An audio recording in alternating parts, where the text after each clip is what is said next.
गुरु आज्ञा मानी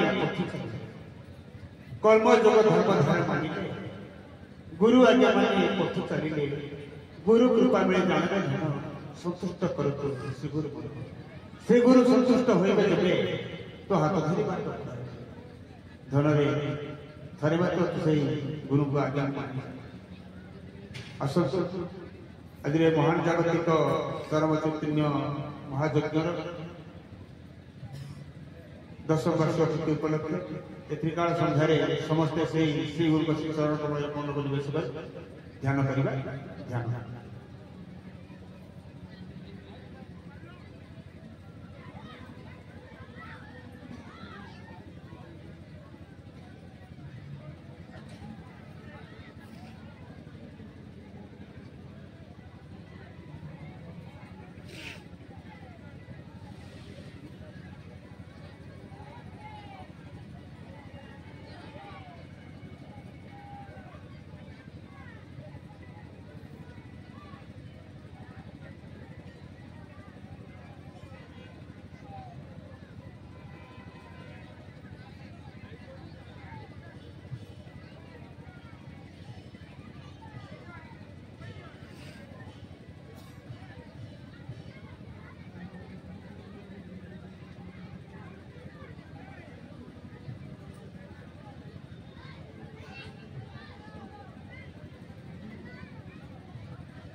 गुरुस्वामी गुरुस्वामी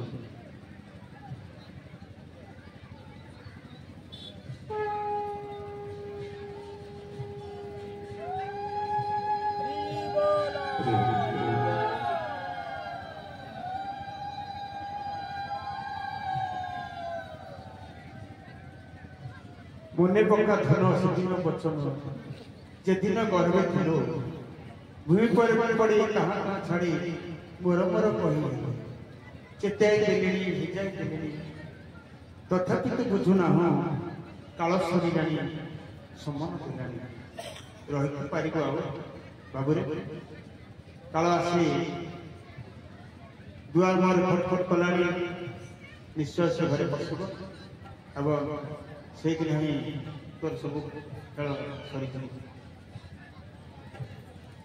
महान जगत शस्य महोत्सव आज काल खबर रक्षा पाइबा बेले थरे बात से शास्त्र को जो शास्त्र कि चरम शास्त्र नाम जगज्जन विधि जहाँ को जो शास्त्र को जे थरे देखे जे जाने से अमूल्य शास्त्र अमूल्य निधि सतरे कौन नहीं आसतु शुणा आज शास्त्र क्रम जे मो पाखे बसते से विश्वभारत दिव्यात्मा परिषद पूर्वतन जुग्म संपादक विजय भाई तथा वर्तमान आमर संघर कीर्तन भाई शुणा प्रभुकर श्रेष्ठ लिखित आशीर्वाद जहाँकि चरम संस्करण विदित आसतु शुणा विजय भाई ठार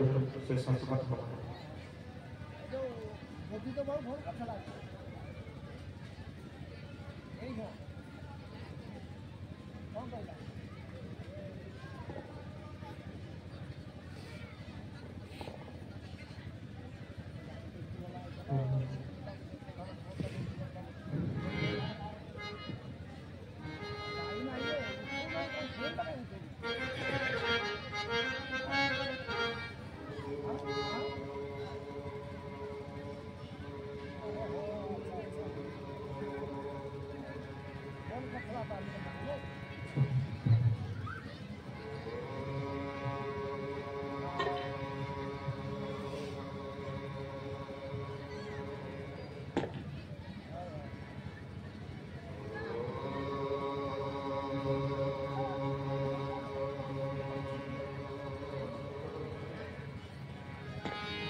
करीन्द्र हेन्दुधवला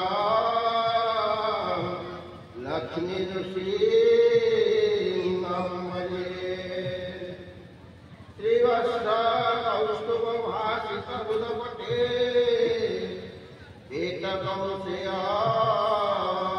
एककौशेयासम् सर्वाङ्गम गुरुचन्दन सुररिता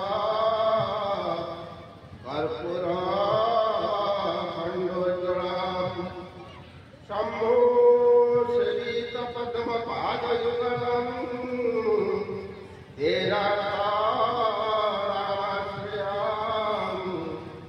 वन्दे स्वयं प्रणवात्म विग्रह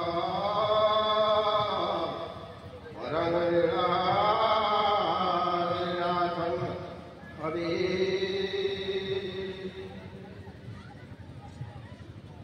परमानंद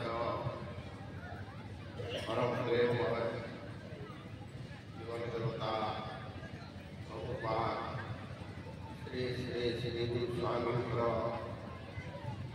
अभय पद्मपाद भितरे प्रथम अकिंचनर कोटिवार सहस्र कोटिवार साष्टांग प्रणाम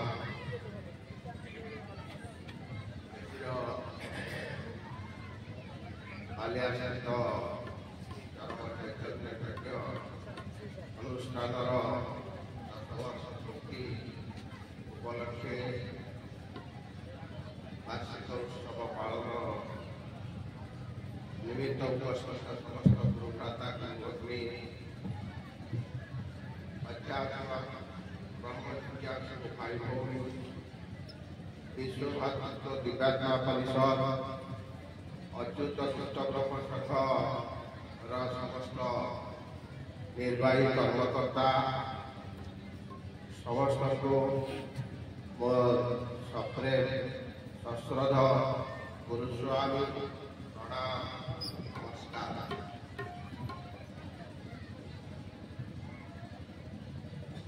सत्संगर पारंपरिक धारा परिचालना भाई निर्देश करछन्ति शास्त्र पाठ करबा पाई आमे समस्ते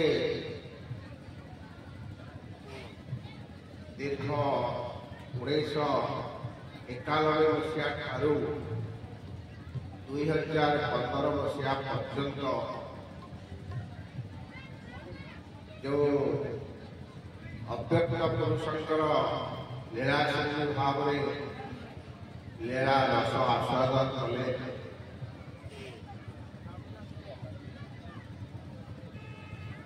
से अव्यक्त पुरुषंकर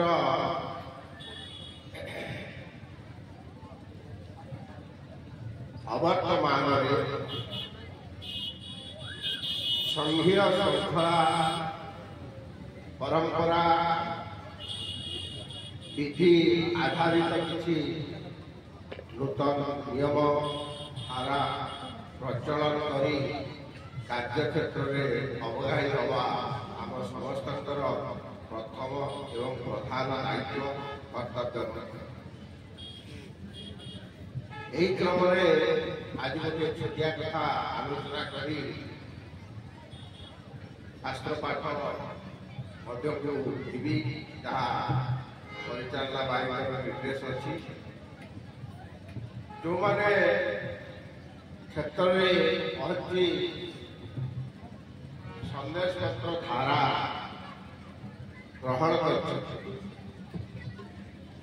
धारा ग्रहण कर संदेश पत्र नहीं संदेश पत्र नहीं नित्य अभ्यास कर्मधारा प्रति अच्छी आज से अव्यक्त पुरुषंकर लीलावसान पर अवर्तमान से संदेश पत्र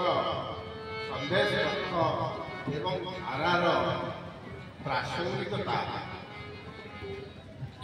एवं तार गुरुत्व आम केते दूर हृदयंगम करिपारिछु दीर्घ वर्ष धरी लीलाशैली है आम आज दिन में आह्वान एवं ତାଙ୍କର ନିର୍ଦ୍ଦେଶରେ ଆମେ ସଠିକ ଭାବରେ ପାଳନ କରିପାରୁଛୁ, ଏହା ଆମ ପାଇଁ ମଧ୍ୟ ଗର୍ବର କଥା। ଯେଉଁମାନେ ସନ୍ଦେଶ ପତ୍ର ଧାରଣ ନେଇଛନ୍ତି ସମସ୍ତେ ଜାଣିଛନ୍ତି ସନ୍ଦେଶ ପତ୍ର ନିତ୍ୟ ନୈମିତ୍ତିକ ଅଭ୍ୟାସ ଧର୍ମଧାରା ଭିତରେ ସନ୍ଦେଶ ପତ୍ର ପାଠ କରୁଛନ୍ତି। ସନ୍ଦେଶ ପତ୍ରର ପ୍ରଥମ ପୃଷ୍ଠା ମୁଁ ପ୍ରଶ୍ନ ପଚାରି ଭାଇ ଭଉଣୀମାନଙ୍କୁ ମୋହରୁ ଉତ୍ତର ଚାହିଁବି, କିନ୍ତୁ କିଛି ତାତ୍ତ୍ୱିକ ଆଦର୍ଶ ତାତ୍ତ୍ୱିକ ମୂଲ୍ୟବୋଧ ତା ଭିତରେ ଅଛି, ଯାହାକୁ ଆପଣମାନଙ୍କ ପାଖରେ ଖୋଜିଦେବେ। ପ୍ରଶ୍ନ ପଚାରି ଅବାନ୍ତରତା ସୃଷ୍ଟି କରିବା ମୋର ଆଶା ବା କାମନା ନୁହଁ। ସନ୍ଦେଶ ପତ୍ରର ପ୍ରଥମ ପୃଷ୍ଠା ସନ୍ଦେଶ ପତ୍ର ସ୍ୱର୍ଣ୍ଣକ୍ଷେତ୍ର କେଶବଚନ୍ଦ୍ର ପ୍ରଥମ ପୃଷ୍ଠା। ମନେ ପକାନ୍ତି ଯେଉଁମାନେ ସନ୍ଦେଶ ପତ୍ର ଅଭ୍ୟାସ ନୀତି ଅଭ୍ୟାସ କର୍ମଧାରା ଭିତରେ ଅଛନ୍ତି, ପ୍ରାତ ଖାଦ୍ୟ ବା ତ୍ରିସଂଖ୍ୟା ସନ୍ଦେଶ ପତ୍ର ଧାରା କରୁଛନ୍ତି, ସେମାନେ ମନେ ପକାଇ ପାରିବେ। ଦ୍ୱିତୀୟ ପୃଷ୍ଠାରେ ଅଛି ସନ୍ଦେଶ ପତ୍ର ଧାରୀଙ୍କ ଠିକଣା, କ୍ରମିକ ନମ୍ବର, ଧାରା ଗ୍ରହଣ କରିବା ତାରିଖ। ମନେ ପକାନ୍ତୁ ଭାଇ ଭଉଣୀମାନେ ମନେ ପକାନ୍ତୁ ସନ୍ଦେଶ ପତ୍ର କ'ଣ ତା ଦେହରେ ଲେଖା ଅଛି।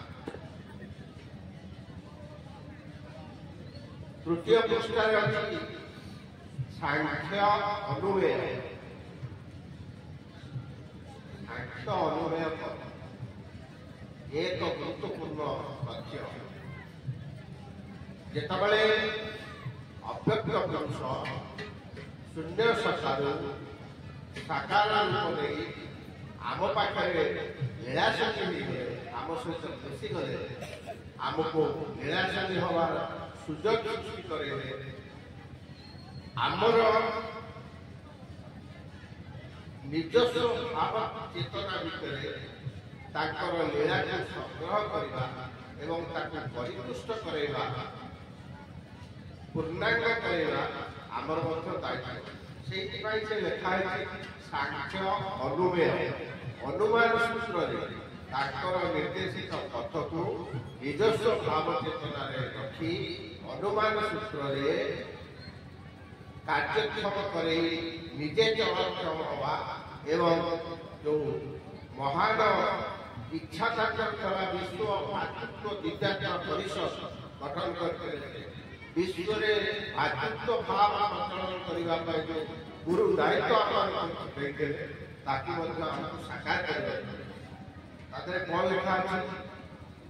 ମୁଁ ଆଜିଠାରୁ ଏଇ ମୁହୂର୍ତ୍ତରୁ ଉକ୍ତ ସନ୍ଦେଶ ପତ୍ର ଗ୍ରହଣ କରି ପରମେଶ୍ୱର ପଞ୍ଚ ଆତ୍ମା, ପଞ୍ଚଭୂତ, ପଞ୍ଚ ତନ୍ମାତ୍ରା, ଧ୍ୟାନ, ଜ୍ଞାନ, ବିଜ୍ଞାନ ସର୍ବୋଚ୍ଚ କୋଷକୁ ଆପଣଙ୍କୁ ପ୍ରଣାମ କରି ସର୍ବାନ୍ତକରଣରେ ଶପଥ କରୁଛି ଯେ ଅଚ୍ୟୁତ ଯୁକ୍ତ ବ୍ରହ୍ମ ସଂଘର ସମସ୍ତ ନିୟମ ପାଳନ କରି ଚରିତ୍ର ଶୋଧନ ତଥା ଅଭ୍ୟାସ କର୍ମରେ ରତ ରହିବାକୁ ବାଧିତ ହେବେ। ପ୍ରଥମ। ଦ୍ୱିତୀୟ ବିନ୍ଦୁଟି କ'ଣ?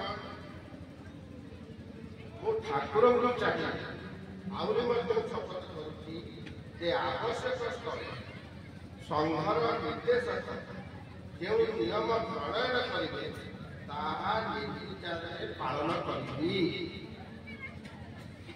ତୃତୀୟ ବିନ୍ଦୁ ସର୍ବଶେଷରେ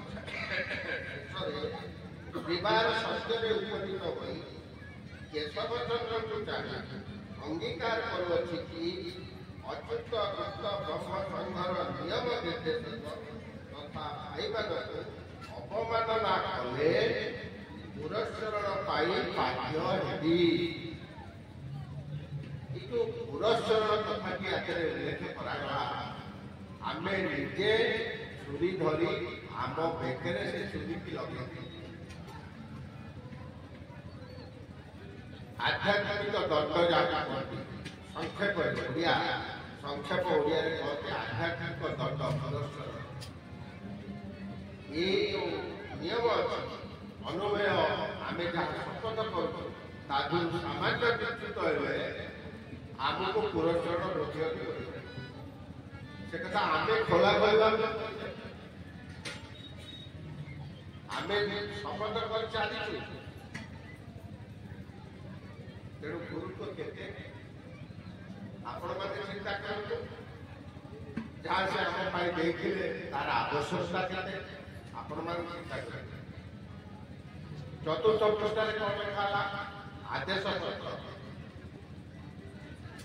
ଆମେ ସବୁଦିନେ ପଢୁଛୁ। ସନ୍ଦେଶ ପତ୍ରକୁ ଗୋପନ ରଖିବି, ସନ୍ଦେଶ ପତ୍ରକୁ ମଧ୍ୟ ମାନସ ପାଠ କରି ସ୍ମରଣରେ ରଖିବି, ସବୁ ବିରେ ଚାଲିଛି। ସନ୍ଦେଶ ପତ୍ର ମଧ୍ୟ ପାଠ କରିବି, ମାନସରେ ରଖିବି।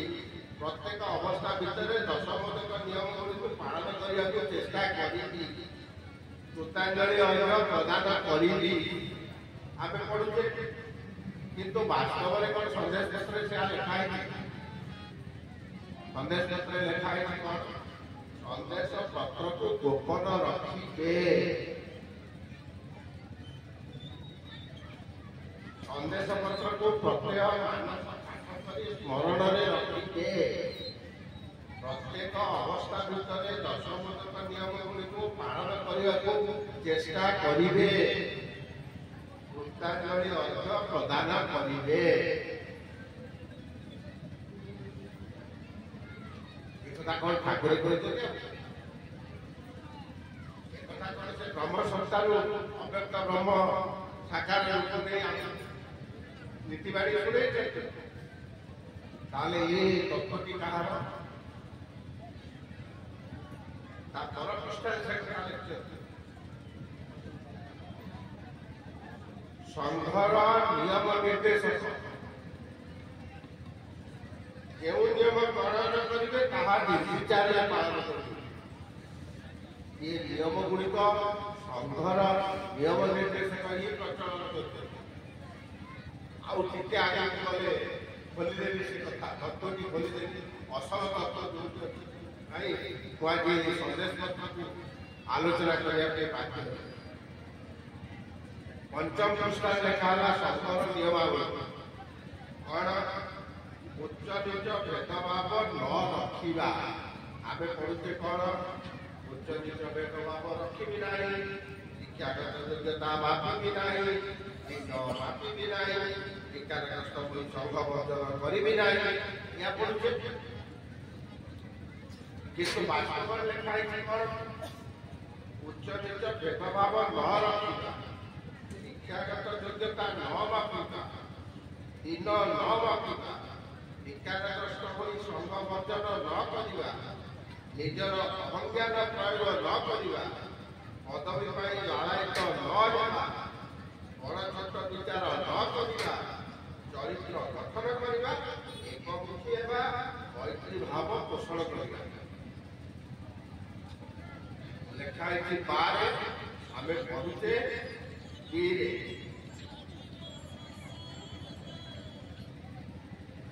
ଇଏ ହଉଛି ସଂଘୀୟ ନିୟମ। ସଂଘର ନୀତି ନିର୍ଦ୍ଦେଶକ ଯୋଉ ନିୟମ ପ୍ରଚଳନ କରିଛନ୍ତି ତାହା ହିଁ ସନ୍ଦେଶ ପତ୍ରରେ ଲିପିବଦ୍ଧ କରାଯାଇଛି।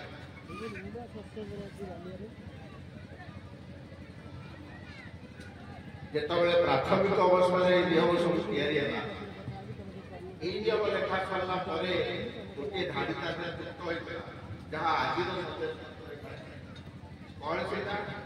ଏହା ସମ୍ପୂର୍ଣ୍ଣ ଅଚ୍ୟୁତ ଗୁପ୍ତ ବ୍ରହ୍ମ ସଂଘର ନିଜସ୍ୱ ସ୍ୱତ୍ୱ ଅଧିକାର ସଂରକ୍ଷିତ।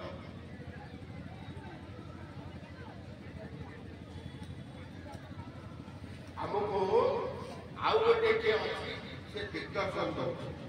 ଆମେ ସେ ଦିଗ୍ଦର୍ଶନରେ ଚାଲିବା କଥା, କିନ୍ତୁ ଆମେ ଦିଗ୍ଦର୍ଶନକୁ ଓଲଟେଇ ଦେଇଛେ। ଦୋଷ ଆମର ନୁହଁ। ଆମକୁ ଯେତେବେଳେ ଶିକ୍ଷା ଦିଆଯାଇଛି ସିଆ ହିଁ ଦିଆଯାଇଛି। ସନ୍ଦେଶ ପତ୍ର ମାନସ ପାଠ କରିବି,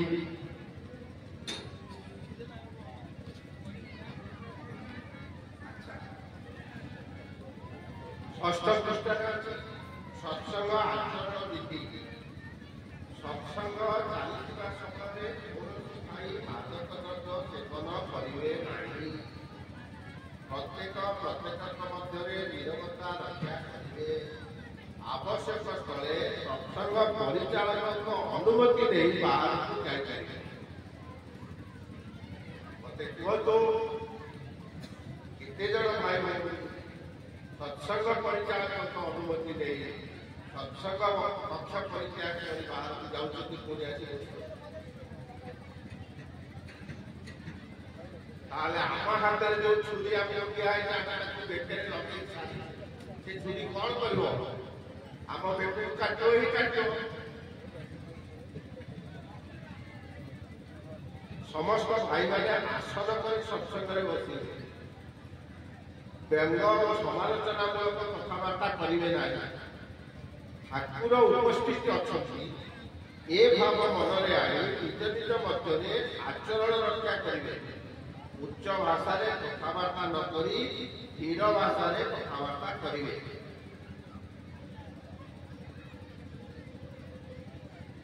ତାପରେ ସପ୍ତମ ପୃଷ୍ଠାରେ ଲେଖା ହେଇଛି ନଜର ଦିଅ ନିଜର ହୁଅ ନାହିଁ। ତୁମେ ମୋତେ ଚାହ ମୁଁ ତୁମକୁ ଚାହିଁ ଏକତ୍ର ହୁଏ ନର ନାରୀ ମାୟା ପଥରୁ ଜୀବନରେ ଧରି। ତାହେଲେ ଯୋଉ ଦ୍ୱିତୀୟ ବ୍ୟକ୍ତି ତୁମେ ମୋତେ ଚାହ ମୁଁ ତୁମକୁ ସାଇଙ୍କ ନିକଟକୁ ନେଇଯିବି। ତାହେଲେ କିଏ କହୁଛି କାହାକୁ ଚାହିଁବା ପାଇଁ? ସାଇ କିଏ ତାଙ୍କ ଦେବା ପାଇଁ? ଆମେ ଯେତେବେଳେ ଧାରାକରଣ କରୁ ସଦସ୍ୟ ନେଇ ଆସି ଠାକୁର ଦେଇଦେବେ। ବାସ୍ତବରେ କଣ ଠାକୁର ଦେଇଛନ୍ତି? ଠାକୁରଙ୍କର ସର୍ବସ୍ୱ ସଂରକ୍ଷିତ ତଥ୍ୟ କିଛି ଅଛି ସନ୍ଦେଶ ପତ୍ରରେ ପରବର୍ତ୍ତୀ ପର୍ଯ୍ୟାୟରେ ଅଛି। ଇଏ ହେଉଛି ସମସ୍ତ ତଥ୍ୟ ସଂଘର ନୀତି ନିୟମ ନିର୍ଦ୍ଦେଶକ ଯାହା ଦେଇଛନ୍ତି ତାକୁ ଆମକୁ ପାଳନ କରିବାକୁ ପଡ଼ିବ। ସେଇଥିପାଇଁ ସେ ଆହ୍ୱାନ କରୁଛନ୍ତି ତୁମେ ମୋତେ ଚାହ ମୁଁ ତୁମକୁ ଚାହିଁ ସାଇଙ୍କ ନିକଟକୁ ନେଇଯିବି। ସାଇ ହେଉଛନ୍ତି ପୁରୁଷ, ସାଇ ହେଉଛନ୍ତି ପ୍ରଭୁପା।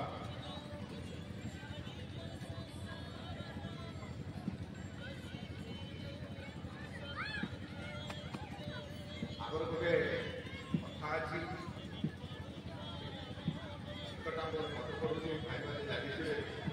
ନିଜ ଭିତରେ ରହିକରି ଖେଳ କେମିତି କରୁଛି, ନିଜ ଭିତରେ ରହିକରି ସେ ନିଜ ଖେଳଟା କରୁଛି। ଆମରି ଭିତରେ ଅଛି ସବୁ ଖେଳ ସେ ଖେଳ। ମୁଁ ଆରମ୍ଭରୁ କହିଛି ଯେ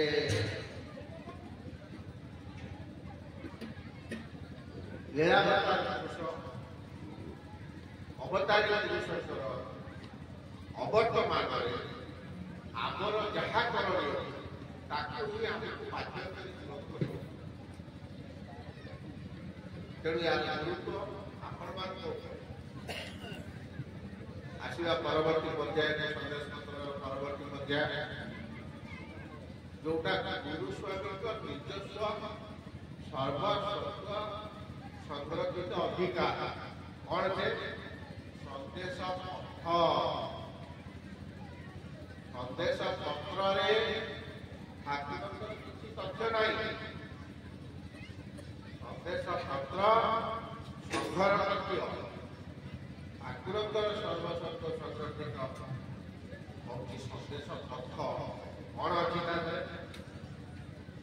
ସନ୍ଦେଶ ପତ୍ରରେ କଣ ଲେଖା ହେଇଛି? ସନ୍ଦେଶ ପଥ ସବୁ ଭାଇ ଭଉଣୀମାନେ ଲେଖା କରିଛନ୍ତି, ସମସ୍ତଙ୍କ ପାଖରେ ସନ୍ଦେଶ ପଥ ଅଛି ତ? ସଂଗ୍ରହ କରିଛନ୍ତି ତ? ମୁଁ ଶୁଣୁଥିଲି କୋଉଠି ଗୋଟେ ଏଇ 15-20 ଦିନ ତଳେ ଜଣେ ବରିଷ୍ଠ ଭାଇ ସେ ସନ୍ଦେଶ ପଥ ସଂଗ୍ରହ କରିଥାନ୍ତି, ଯଥାଶୀଘ୍ର ଯାଇ ସଂଗ୍ରହ କରିଥାନ୍ତି ଆଶ୍ରମ। ସନ୍ଦେଶ ପଥରେ କଣ ଅଛି? ଯୋଉଟା ଗୁରୁ ସ୍ୱାମୀଙ୍କ ନିଜସ୍ୱ ସର୍ବସ୍ୱ ସଂରକ୍ଷିତ ଅଧିକାର। ସନ୍ଦେଶ ପତ୍ରରେ ଲେଖା ଅଛି ନାମ, ତାରିଖ, କ୍ରମିକ ନମ୍ବର। ସନ୍ଦେଶ ପତ୍ର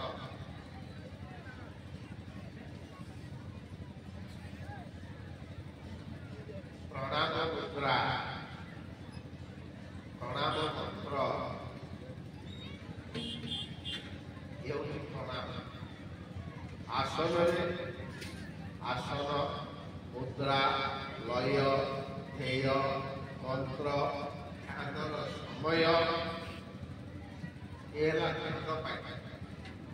अर्घ्य अर्घ्य तिथि अर्घ्य फल अर्घ्य मंत्र भोजन मंत्र एतद्भिन्न ये मागुरी प्राप्त होती यथा स्नान मंत्र यात्रा मंत्र शयन मंत्र शौच मंत्र इत्यादि ये समस्त जिनस ठाकुर सर्वस्व संरक्षित अधिकार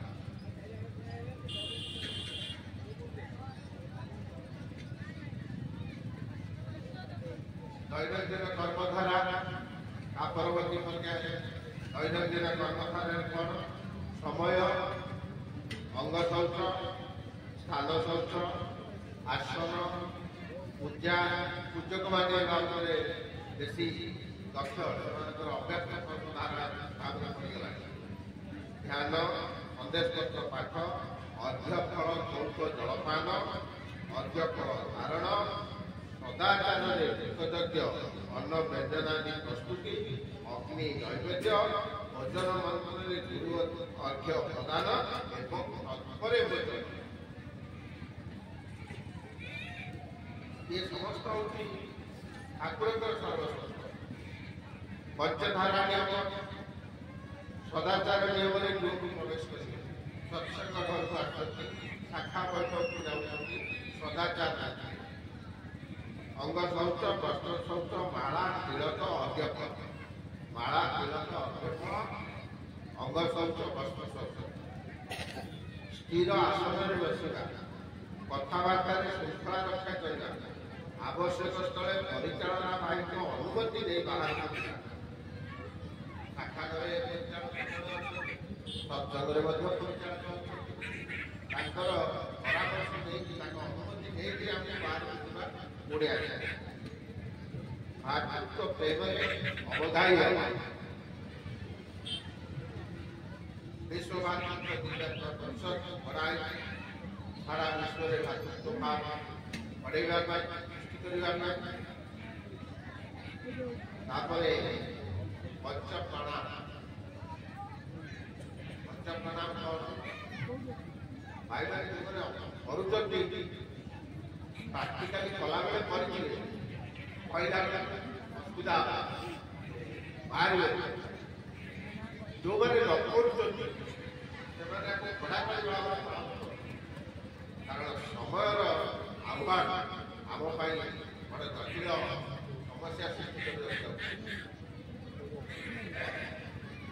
प्रणाम प्रथम आरती प्रणाम गुरुवंदना प्रणाम ध्यान प्रणाम प्रार्थना प्रणाम ध्यान प्रणाम महामंत्र प्रणाम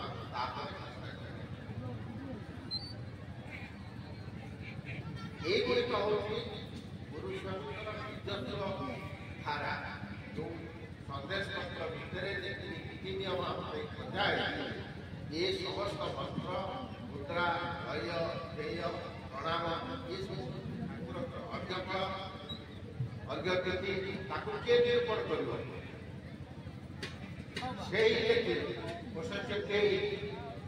मंत्र देवे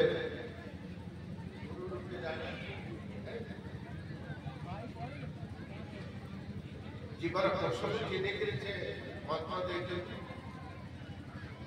से मंत्र जो मैंने प्रार्थी निवेदन समर आह्वान को सम्मुखीन करने आमको ये ध्यान आसवि तत्परवर्ती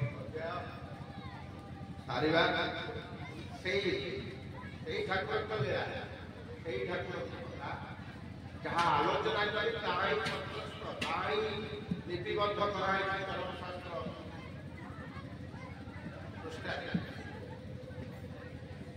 कल्याणकारी जहाँ देखुची सब तो तुम्हारी किबा मन पशि जाणी पारुनी क्यों पथे गले तुमको मिनती करुची पयरे प्रभु एतिकी करुणा कल्याण तब मथारे मो चली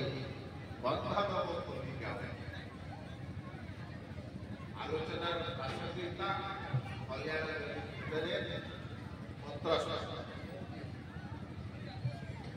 ଦୁଷ୍ଟର ଭବ ପାରାବାରକୁ ଉଦ୍ଧାର କରିବାକୁ ଭଗନାଥ ବ୍ୟତୀତ ଆଉ କିଏ ବା ସମର୍ଥ? କେତେବେଳେ ଶ୍ରୀ ଗୁରୁସ୍ୱାମୀ ଭାବରେ ତ କେତେବେଳେ ଭାବ ବିରୋଧିଆ ଶ୍ରୀକୃଷ୍ଣ ରୂପରେ ପୁନଶ୍ଚ କେବେ ସ୍ୱପ୍ନରେ ବା କେବେ ସ୍ୱପ୍ନରେ ଆବିର୍ଭାବ ହୋଇ ସେହି ମହାନାବିକ ଜୀବର ହାତ ଧରି ଭବସାଗର ପାର କରିଦେବି। ଘୋର କଳିର ଏହି ଅନ୍ତିମ ଚରଣରେ ଶ୍ରୀ ପଦ୍ମପାଦ ସ୍ୱୟଂ ଶ୍ରୀ ଗୁରୁସ୍ୱାମୀ ରୂପରେ ସ୍ଥୂଳ ଆବିର୍ଭାବ ନାନା କୌଶଳରେ ଏ ଜଗତବାସୀକୁ ଅଜସ୍ର କରୁଣାର ଧାରା ଛାଡ଼ି ଚାଲିଛନ୍ତି। ପରମାର୍ଥ ଜୀବନର ଉତ୍କର୍ଷତା ପ୍ରାପ୍ତି ପାଇଁ ସହଜ ସରଳ ସୁଗମ ପଥମାନ ଆବିଷ୍କାର କରି ଶ୍ରୀମୁଖ ଓ ଶ୍ରୀକର ମାଧ୍ୟମରେ ବାଣ୍ଟି ଦେଉଛନ୍ତି। ତନ୍ମଧ୍ୟରୁ ତାଙ୍କରି ଆଶୀର୍ବାଦ ରେଣୁ ବହନ କରି ଜନ୍ମ ଲାଭ କରିଥିବା ମାନସ ସୂତ୍ର ଚରମ ଏହି ସ୍ତମ୍ଭରେ ଆରମ୍ଭରୁ ଆଜି ପର୍ଯ୍ୟନ୍ତ କଲ୍ୟାଣ ଦାନ କରି ବିଶ୍ୱବାସୀକୁ ମାର୍ଜିତ ଆଚରଣ ସିଦ୍ଧ ଦୃଢ଼ ପ୍ରତିଜ୍ଞ ହୋଇ ସତର୍କତା ତଥା ସାହସର ସହ କଳିର ଅସତ୍ୟ ଆହ୍ୱାନର ସମ୍ମୁଖୀନ ହେବା ଶକ୍ତି ପ୍ରଦାନ କରି ଚାଲିଛନ୍ତି। ଏହି କୃପା ଅନୁସରଣରେ ଚରମ ପ୍ରାପ୍ତି ନିଶ୍ଚିତ। ମୋର ଦେହାତ୍ମ ହୋଇ ତୁ ଦିନକୁ ଦିନ ଅତି ଅମାନିଆ ହୋଇଗଲୁ। ଆଳସ୍ୟ ଅସ୍ଥିରତା ଅବାଧ୍ୟତାକୁ ଯତ୍ନର ସହ ନିଜର କରିଦେଇ ତୋର ସୁନ୍ଦର ଚେହେରାରେ ଦାଗ ଲଗେଇ ଛାଡ଼ି କହିଲୁରେ ଧନ ତୋର ଦେହ ମନ ଶୁଖିଗଲେ ମୁହଁର ହସ ଟିକେ ଲେମ୍ବିଗଲେ ମୋତେ କେତେ କଷ୍ଟ ହଉଛି। ମୁଁ କଣ ତୋ ଠାରୁ କେବେ କିଛି ଚାହିଁଛି ନା କୌଣସି ବସ୍ତୁ କେବେ ମାଗିଛି? ସବୁବେଳେ ଚାହିଁ ବସିଛି ତୋ ମନରେ ଆନନ୍ଦ ମୁହଁରେ ଟିକେ ହସ ଦେଖିବା ପାଇଁ। ବାସ୍ ସେତିକିରେ ମୁଁ ଜାଣିଛି କଳିଯୁଗରେ ଯୁଗ କଥା ଏବଂ ସୃଷ୍ଟିଚକ୍ରର ନିଷ୍ଠୁରତା ତୋ ପାଇଁ ଅନେକ ସମସ୍ୟା ଉତ୍ପନ୍ନ କରାଇ ଦେଇଛି। ସେ ସମସ୍ୟା ମଧ୍ୟରେ ଗତି କରି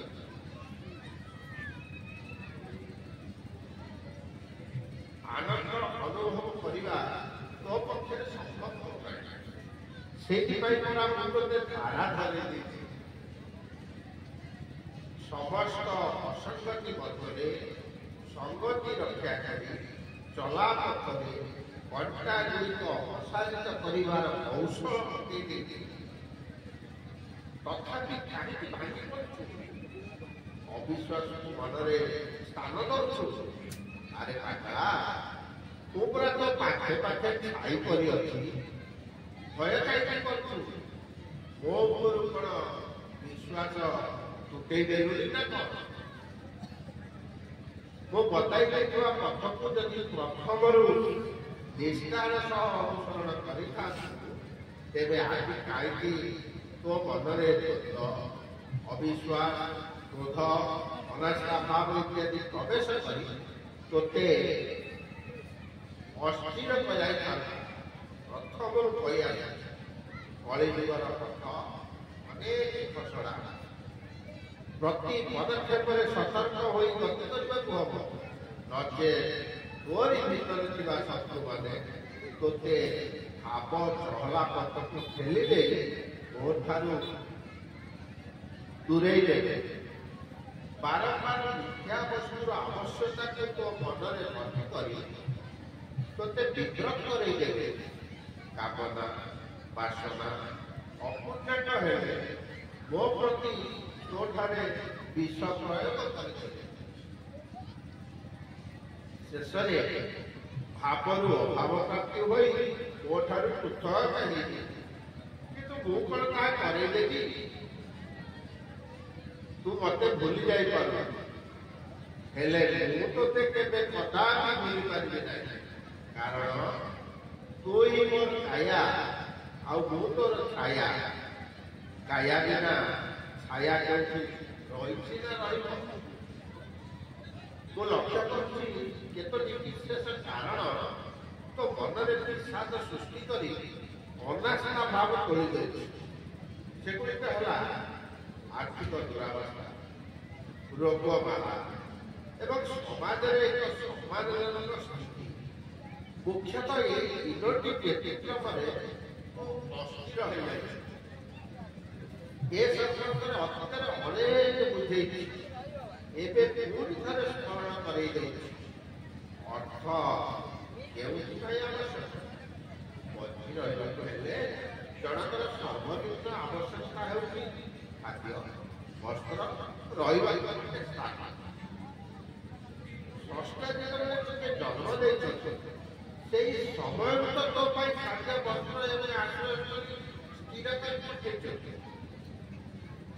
ତୁ ଏ ଶରୀର ତ୍ୟାଗ କରିବା ପର୍ଯ୍ୟନ୍ତ କେବେ ମଧ୍ୟ ଉପବାସ ରହିବୁ ନାହିଁ, ଅନାବସ୍ତ୍ର ହେବୁ ନାହିଁ।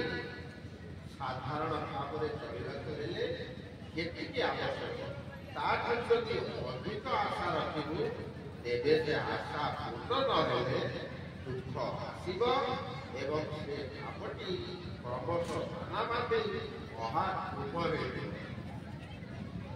ଆଶା ପୂର୍ଣ୍ଣ କରିବା ପାଇଁ ଖସଡ଼ା ପଥରେ ପାଦ ଦେବାକୁ ବାଧ୍ୟ ହେବ। ସତ୍କୁ ପରିହାର କରି ଅସତ୍କୁ ଆଶ୍ରୟ କରି ନିଜର ସାମର୍ଥ୍ୟ ବାହାରକୁ ଯାଇ ଭାରାକ୍ରାନ୍ତ ହେଇଯିବ। ତୋ ଶରୀର ମଧ୍ୟରେ ଥିବା ତଥାକଥିତ ବନ୍ଧୁମାନେ ଯେତେବେଳେ ଉତ୍ସାହିତ ହୋଇ ତୋତେ ବ୍ୟାପକ ଭାବରେ ଅନୀତି କରିବାକୁ ପ୍ରୋତ୍ସାହିତ କରିବେ। ପଡ଼ୋଶୀ, ପ୍ରତିବେଶୀ, ବନ୍ଧୁ, ପରିଜନମାନଙ୍କ ଐଶ୍ୱର୍ଯ୍ୟ ସହ ତୁଳନାତ୍ମକ ଭାବ ସୃଷ୍ଟି କରାଇ ତୋତେ ବିବଶ କରେଇ ଦେବେ। ତୋର ଆତ୍ମୀୟ ସ୍ୱଜନମାନଙ୍କ ମନରେ ମଧ୍ୟ ସେହି ଭାବ ଉଦ୍ରେକ କରାଇ ତୋତେ ଚତୁଃପାର୍ଶ୍ୱରୁ ଆକ୍ରମଣ କରିବେ। ସେମାନଙ୍କ ଆକ୍ରମଣରେ କ୍ଷତବିକ୍ଷତ ହୋଇ ତୋର କର୍ମଧାରା ଧର୍ମପଥରୁ ବିଚ୍ୟୁତ ହେବାକୁ ବାଧ୍ୟ। ତେଣୁ ଭଲ କରି ବିଚାର କରି ଦେଖେ ଧନ, ଅର୍ଥ ହିଁ ସକଳ ଅନର୍ଥର କାରଣ। ଅର୍ଥ ପ୍ରତି ଥରେ ଆସକ୍ତି ଆସିଲେ ସେଥିରୁ ବିସ୍ତାର ପାଇବା କେବେ ମଧ୍ୟ ସମ୍ଭବ ନୁହେଁ। କିନ୍ତୁ ତୁ ସବୁ ଜାଣେ, ସବୁ ଦେଖେ, ସବୁ ଅନୁଭବ କରି ମଧ୍ୟ ଅଜଣା, ଅଦେଖା ଓ ଅଭାବୀର ଖୋଳ ମଧ୍ୟରେ ଡୁବି ଯାଇଛି। ତେଣୁ ହେ ଅବୁଝା, ଅର୍ଥ ଚିନ୍ତା ପରିହାର କର। ଚଳିବା ପାଇଁ, ପରିସ୍ଥିତିରେ ଜୀବନ ଧାରଣ କରି ବଞ୍ଚି ରହିବା ପାଇଁ ସର୍ବନିମ୍ନ ଆବଶ୍ୟକତା ତୋ ପାଇଁ କେବେ ଅଭାବ ହେବ ନାହିଁ। ଶ୍ରୀମଦ ଭାଗବତ ଗୀତାରେ ପୁରା ତୋର ପୂର୍ବ ଗୁରୁଦେବ ତୋତେ ବୁଝେଇ ଦେଇଥିଲେ, ଯେଉଁ ପାର୍ଥିବ ବସ୍ତୁ ପାଇଁ ଆଜି ତୁ ଅଳି କରି କାନ୍ଦୁଛୁ, ନ ପାଇଲେ ବ୍ୟାକୁଳ ହେଉଛୁ, ସେଗୁଡ଼ିକ କଦାପି ତୋର ନିଜର ହେବେ ନାହିଁ ଯେ। ଗତକାଲି ସେ ଅନ୍ୟ ଜଣଙ୍କର ଥିଲା, ଆଜି ତୋର ହେଇଛି, ଆସନ୍ତାକାଲି ଆଉ କାହାର ହେଇଛି। ତେଣୁ ସେଥିପାଇଁ ଏତେ କାଠ ଖାଇଛି କଣ? ଏକଥା ଭୁଲି ଯାଇଛୁ? ତୋର ପିତା ହିଁ କେବଳ ତୋର ନିଜର ହୋଇଥିଲେ ଆଜି ଅଛନ୍ତି, ଆସନ୍ତାକାଲି ମଧ୍ୟ ରହିବେ। ଏକ ଅମୁହା କଳସି ଭିତରେ ବୁଡ଼ି ରହିଥିବାରୁ ତୁ ସିନା ତୋ ପିତାକୁ ଦେଖିପାରୁନାହୁଁ, ସେ କିନ୍ତୁ ତୋତେ ସର୍ବଦା ଦେଖୁଛନ୍ତି।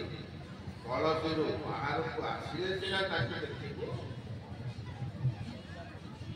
ପରବର୍ତ୍ତୀ ସମସ୍ୟା ହେଉଛି ତୋ ତଥା ତୋ ପରିବାରର ଲୋକ ବ୍ୟାଧି ଆଦି ଯନ୍ତ୍ରଣାଦାୟକ ପରିବେଶ। ଯେତେବେଳେ ତୋର କିମ୍ବା ତୋ କୌଣସି ରୋଗ ହେଇଗଲା, ତେବେ ତୋ ମନ ବଳ ବ୍ୟସ୍ତ ବିବ୍ରତ ହୋଇଯାଉଛି ଏବଂ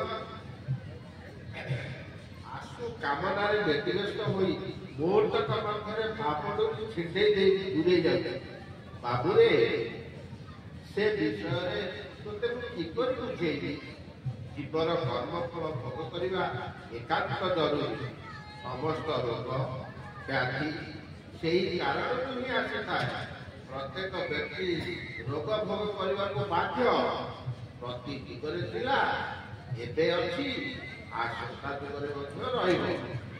ମୁଁ ତୋତେ ବଚନ ଦେଉଛି, ତୋର ହାତ ଧରି ଚରମରେ ଅଞ୍ଚେଇ ଦେବି ନିଶ୍ଚୟ।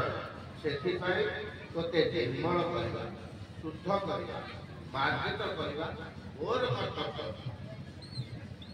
ଯେଉଁ ସବୁ ଗୃହୀତ ସଞ୍ଚିତ ପ୍ରିୟମାନ କର୍ମ କରିଛୁ, ସେଗୁଡ଼ିକର ଫଳ ଭୋଗ ହୋଇତ କଲେ ତୋର ପରମାର୍ଥ ପଥରେ ସେମାନେ ଅନ୍ୟ ରୂପରେ କଣ୍ଟାର ବାଣ ହୋଇ ରହିଥିଲେ ଓ ତୋର ସମସ୍ତ ଗତିପଥ ରୁଦ୍ଧ କରିଦେଲେ। ତେଣୁ ମୋର ସ୍ଥୂଳ ଉପସ୍ଥିତିରେ ସେ ସମସ୍ତ ଫଳ ଭୋଗ ଶେଷ ହୋଇଗଲେ। ତୁ ମନ୍ଦାକିନୀ ଧାରା ପରି ସ୍ୱଚ୍ଛ ନିର୍ମଳ ହୋଇଥିଲୁ। ଏ ସୃଷ୍ଟିରେ କୌଣସି ବିଷୟ ପଦାର୍ଥ ଭାବନା ଅଦରକାରୀ ହୁଏ ନାହିଁ। ସମୟର ତାଳେ ତାଳେ ଜୀବ ତାର ସମସ୍ତ କ୍ରିୟା କର୍ମ ଆଚରଣ ବ୍ୟବହାର ଫଳ ସଞ୍ଚୟ କରି ଚାଲିଥାଏ। ତେଣୁ ଯେଉଁ ରୋଗ ବ୍ୟାଧି ପାଇଁ କଷ୍ଟ ଯନ୍ତ୍ରଣା ସହ୍ୟ କରି ଅଥୟ ହେଉଥିବ, ତାର ମଧ୍ୟ ନିଜସ୍ୱ ଗୁଣ ରହିଛି। ସେହି କଷ୍ଟ ଯନ୍ତ୍ରଣା ଭୋଗ ମାଧ୍ୟମରେ ତୋ ଅଜାଣତରେ ତୋର କ୍ରମ ଉନ୍ନତି ହୋଇ ଚାଲିଛି, ସଂସ୍କାର ହୋଇଯାଉଛି। ଧୈର୍ଯ୍ୟ ଧରି ଅପେକ୍ଷା କର, ଶେଷରେ ଦେଖିବୁ ତୋ ଶରୀର ମନ କିପରି ଶୁଦ୍ଧକୃତ ହୋଇଯାଉଛି। ମନେ ରଖ, ରୋଗ ଯନ୍ତ୍ରଣାର ପ୍ରତ୍ୟକ୍ଷ ଭୋଗ ହିଁ ପରବର୍ତ୍ତୀ ଜୀବନର ଐଶ୍ୱର୍ଯ୍ୟ। ସେହି କଷ୍ଟକୁ ଅନାୟାସରେ ସହ୍ୟ କରିନେବା ପାଇଁ ଶକ୍ତି ଆହରଣ କରିବାକୁ ମୁଁ ପରା ତୋତେ ଅର୍ଘ୍ୟ ଫଳ ଉଦକ ତୋଳି ଦେଇଛି। ଦୃଢ଼ ମନା ନିର୍ଭୀକ ହୋଇ କର୍ମଧାରା